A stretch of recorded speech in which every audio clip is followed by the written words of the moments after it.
Burning stocks की सूची में पहला नाम जो आज काफ़ी एक्टिव आपको नजर आएगा वो है उनो मिंडा का। उनो मिंडो आप देखें, आप वैसे तो आज पूरे ही ऑटो एंसिलरी पैक में ही काफ़ी अच्छा रुझान बनता हुआ दिख रहा है। इस स्टॉक में ना एक जेफरीज की रिपोर्ट आई है जो कि स्टॉक को आज ड्राइव कर रही है। बाय रेटिंग के साथ कवरेज शुरू की गई है और टारगेट जो दिया गया है वो है 1350 रुपये का।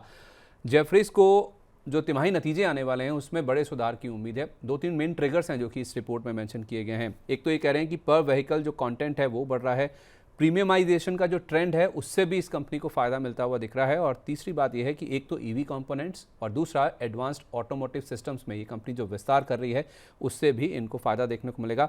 और सबसे बड़ा पॉजिटिव पॉइंट ये है कि इस कंपनी की अगर आप कुल बिक्री देखेंगे ना उसमें 90% के आसपास जो सेल्स आती हैं उसका जो 90% हिस्सा है वो इंडियन मार्केट से ही आता है। तो विदेश में क्या हो रहा है, कौन सी ट्रेड डील में क्या फ़र्क पड़ेगा, कोई लेना देना नहीं स्टॉक का। 90% इंडियन मार्केट से आता है। 3-3.5% तक का मूव दिखा था, अभी भी 2.5% के आसपास की तेजी है। सर 1100 रुपये के आसपास स्टॉक खड़ा है, 1350 रुपये के टारगेट आ रहे हैं। आप भी इत्तेफाक रखते हैं, चार्ट्स पर आता हुआ दिख रहा है ये लेवल? पॉसिबिलिटीज है संदीप जी, क्योंकि ये कंपनी बहुत ही प्रोमिनेंट है और अगर हम देखेंगे इसे overall particular stock over the time return भी जनरेट करके दिया है इन्वेस्टर्स को। ऐसा नहीं कि वेल्थ डिस्ट्रॉय किया है, अच्छा खासा पैसा बना के दिया है।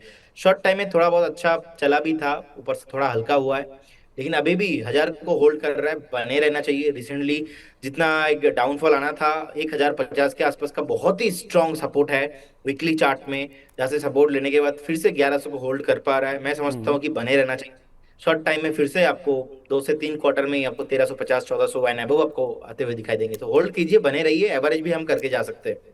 हम्म, तो 2 से 3 क्वार्टर का समय लगेगा, लेकिन इसमें आपको अच्छे खासे गेंस बनते हुए नज़र आ जाएंगे। ठीक है, इस पे आप नज़र रखिए। इसके अलावा ना सर आज डिक्सन टेक पे भी एक बार नज़र डालिए। 7.5% तक का मूव हमने बनता हुआ देखा। आज सुबह भी डिस्कस हो रहा था सर, ये स्टॉक 10,000 के नीचे था कल ये, और आज देखिए जो बाउंस बैक आया उसके बाद 7.5% तक का उछाल बन गया। HKC ओवरसीज़ नाम की एक कंपनी है सर, इन्होंने इस कंपनी के साथ एक JV प्लान किया था LED मॉड्यूल को लेकर। उसको सरकार से मंजूरी आ गई, बेसिकली मिनिस्ट्री ऑफ इलेक्ट्रॉनिक्स से आई है मंजूरी। और 7426 ये इक्विटी स्ट्रक्चर है जिसके तहत ये LED मॉड्यूल से जुड़ा हुआ JV बनाया गया है।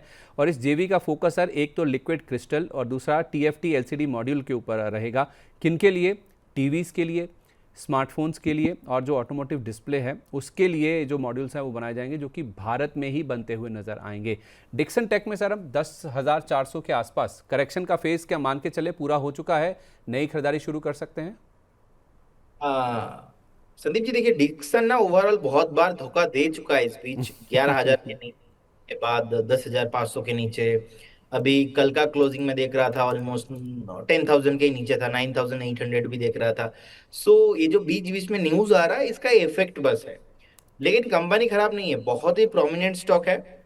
आप एक बार ना 2 हफ्ता मैं वेट करूंगा, 10,500 अगर होल्ड करता है then you should buy with strictly stop loss of 9,615। 9,650 में आप स्टॉप लॉस मेंटेन कीजिए, लेकिन यहाँ पे कंडीशन वही है, 10,600 10,500 इसके ऊपर क्लोजिंग होना, सस्टेन होना बहुत इंपॉर्टेंट है, क्योंकि इतना वॉलेटिलिटी है स्टॉक्स में। एक्चुअली स्टॉक्स में पोटेंशियल है, तो पोटेंशियल आपको 13,500 14 15,000 तक फिर से आपको आते हुए दिखाई देंगे। तक क्वेश्चन इज स्टॉक सस्टेन नहीं हो पा रहा है, 11,000 के ऊपर बार बार सेलिंग प्रेशर वहां से आ रहा है। तो at least you should wait 2 weeks above 10,500, then मैं उसमें 9,650 का स्टॉप लॉस लेना पसंद करूंगा एंड राइड करना पसंद करूंगा अप टू द 50,000। अच्छा ठीक है, ये हो गई डिक्सन टेक की बात। इसके अलावा ना सर एक बार रैमको सिस्टम्स देखिए। अब रैमको सिस्टम्स के साथ क्या हुआ है, इनके साथ ना प्रेस्टिजियस नाम जुड़ गया है टाटा ग्रुप का। वो कैसे?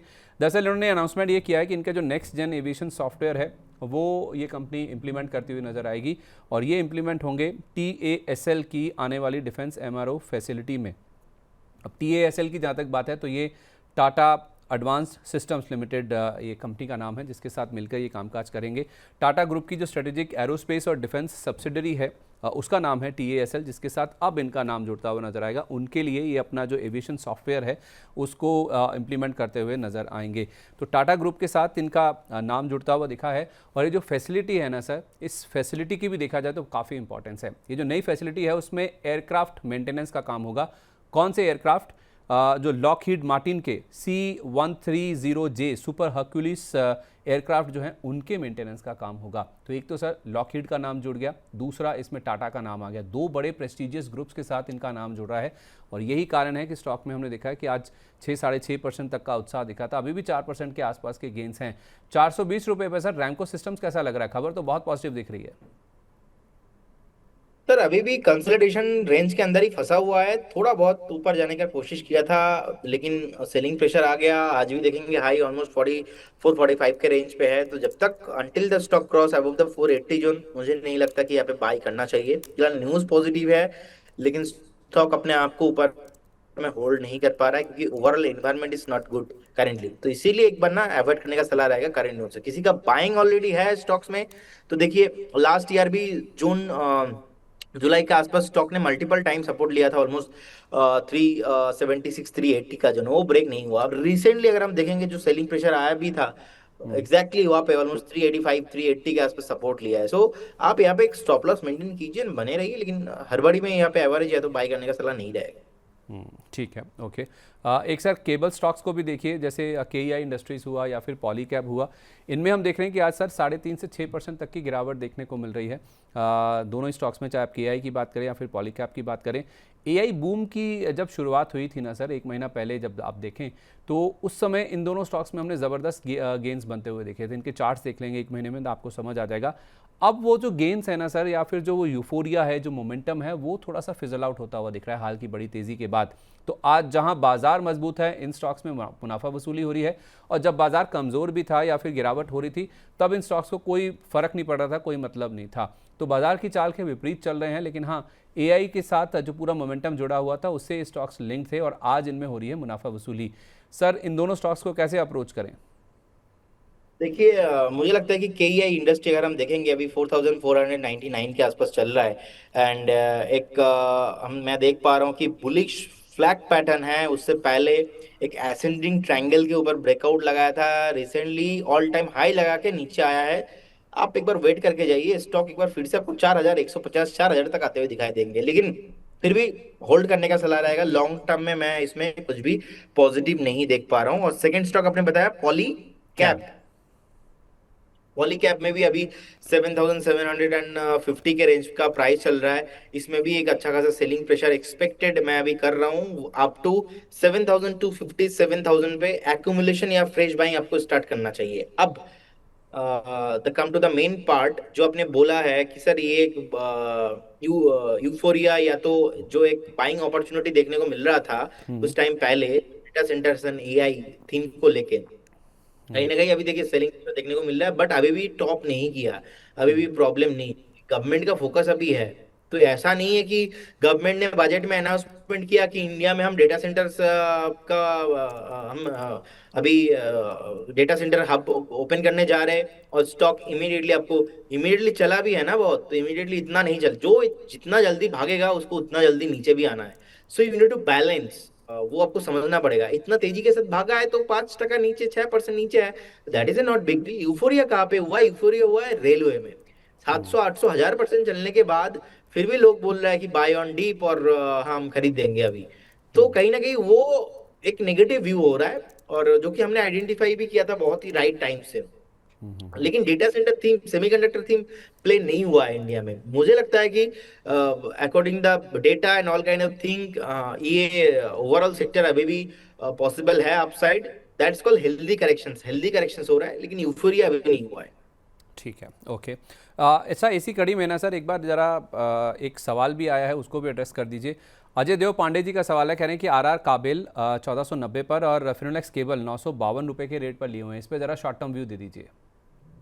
शॉर्ट टर्म व्यू इसमें नेगेटिव रहेगा। व्यू अगर 3 साल का है तो बने रहिए आरआर केबल में, आपको 1575 के ऊपर आते हुए दिखाई देंगे, तो एक बार ऑल टाइम हाई आते हुए दिखाई देंगे। और सेकंड आपके जो क्वेश्चन है वो है फिनोलेक्स फिनोलेक्स केबल। केबल। हाँ अभी 973 चल रहा है, इसमें अभी भी सेलिंग प्रेशर आपको कंटिन्यू आते हुए दिखाई देंगे। एक बार 850 के आसपास आपको मिलेंगे, उस टाइम पे एवरेज करना है या तो बाई करना है। अगर किसी का भी व्यू है थोड़ा बहुत, क्योंकि देखिए एक चीज पक्का है, डेटा सेंटर ओपन करना है, तक आंसर इज यस, ओपन करना है।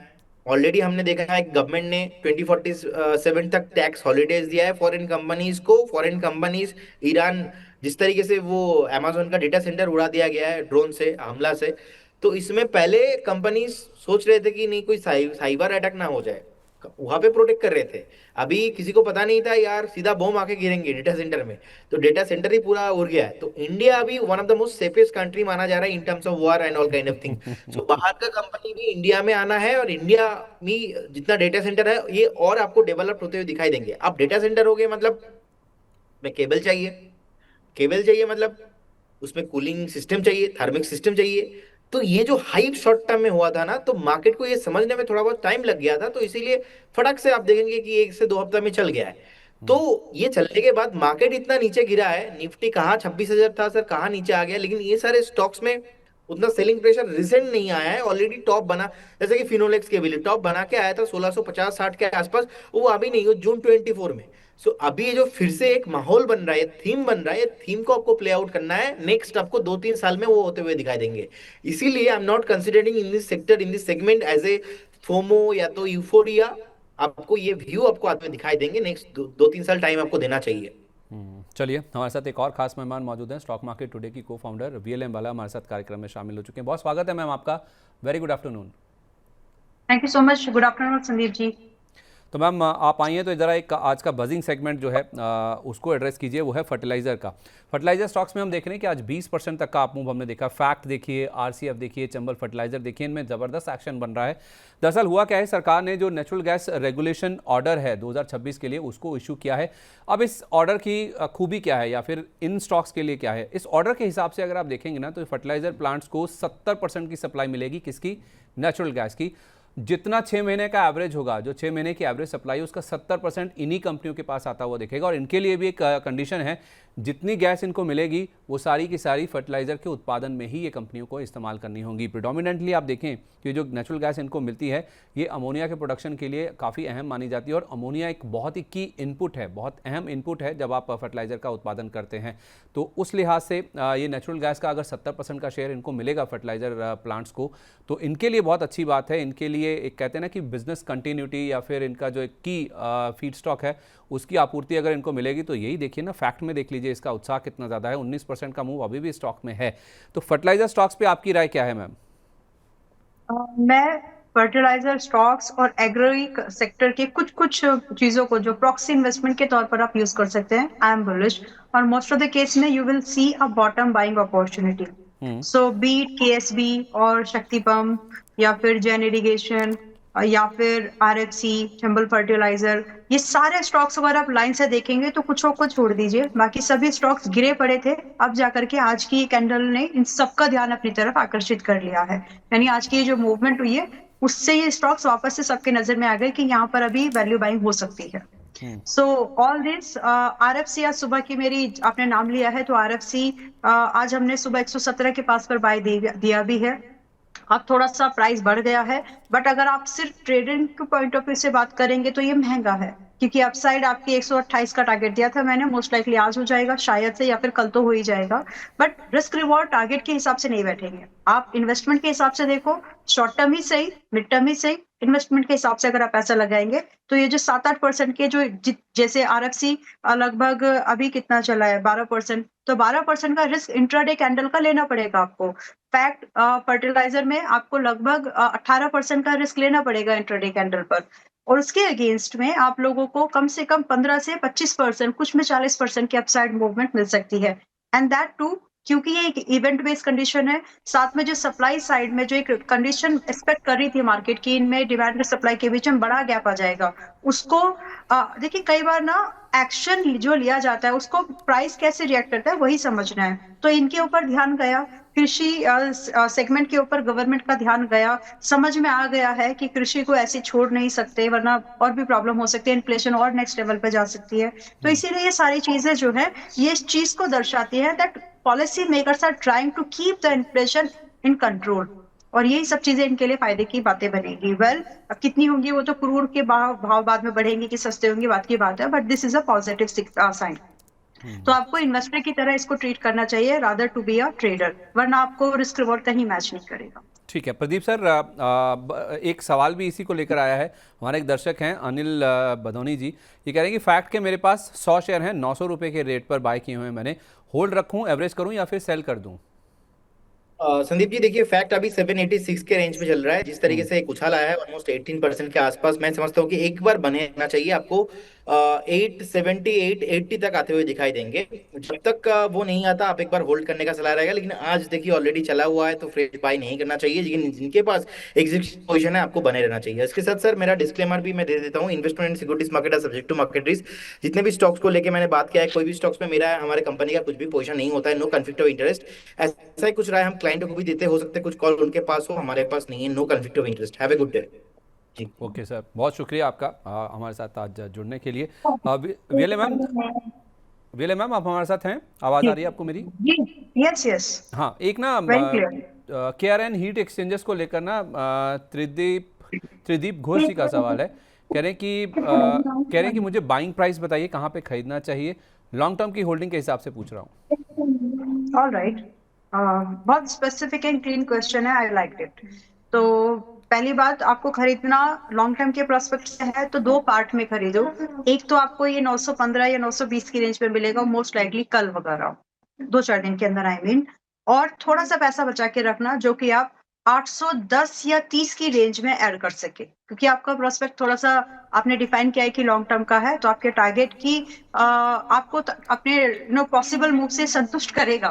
तो इसमें क्योंकि पॉसिबल जो टारगेट्स हैं, आपकी एवरेज कॉस्ट, कहने का मतलब है कि अपनी एवरेज कॉस्ट जितना हो सके 900 के आसपास का बनाने की ट्राई कीजिए। और इसके साथ जो आपके लिए मिनिमम टारगेट है, इट शुड बी 1200, आराम से जाएगा। और दूसरा, इसमें लगभग 1325 वगैरह के टारगेट भी आपको दिख सकते हैं। ये है दिसंबर 2026 तक के target. But if you can really hold for long term like 3-4 years, अगर आप इसको होल्ड कर सकते हैं तो ये अच्छे रिटर्न आपको, मतलब मिड कैप निफ्टी के रिटर्न्स को बीट करने लायक इसमें पोटेंशियल है। ठीक है, चलिए बर्निंग स्टॉक्स को हम इसी के साथ यहीं पे वाइंड अप करते हैं।